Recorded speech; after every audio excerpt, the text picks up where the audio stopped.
ভারতীয় ফুটবলে পা বাড়ালো রাঁচি স্পোর্টস। আই লিগের দল রাজস্থান ইউনাইটেডকে কিনতে চলেছে তারা। বাংলা ক্রীড়াক্ষেত্রে অন্যতম নাম রাঁচি স্পোর্টস। ইস্টবেঙ্গল ক্লাবের ক্রিকেট ও হকি দলের সঙ্গে যুক্ত তারা। রাঁচি স্পোর্টসের কর্ণধার রাহুল টোডি জানিয়েছেন, রাজস্থান ইউনাইটেডকে নিয়ে খুব আশাবাদী রাঁচি গ্রুপ। একজন পর্তুগিজ কোচের সঙ্গে এ বিষয়ে তাদের কথাবার্তা চলছে বলেও জানিয়েছেন রাহুল টোডি।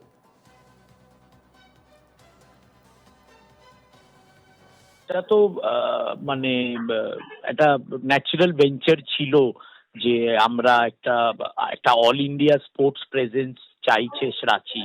আমরা ডেফিনেটলি বেঙ্গল সেন্ট্রিক কোম্পানি, বেঙ্গলে মেন ফোকাস থাকবে, কিন্তু স্পোর্টসে তো এই যোগাযোগ ভালোই হবে। আমরা তো একটা ভালো কোচিং, আমাদের ভাস্কর গাঙ্গুলি আমাদের মেন্টরশিপ প্রোগ্রাম হেড করেন, তো আমরা একটা দুটো বিদেশি কোচের সঙ্গে কথাবার্তা চলছে। ভালো একটা কোচ যে লাইসেন্স হোল্ডার, যার not only managing I league team বা যার একাডেমি কারিকুলাম তৈরি করা।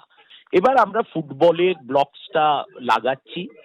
আর আর তুমি তো জানো আমি ইস্ট বেঙ্গল ক্লাবের একটা ভাইস প্রেসিডেন্টও, তো ইস্ট বেঙ্গল ক্লাবের সঙ্গে ক্রিকেট, হকি এগুলো তো আমরা করছি। তো এটা যখন অপরচুনিটি এলো আমরা ভাবলাম এটা করাই উচিত।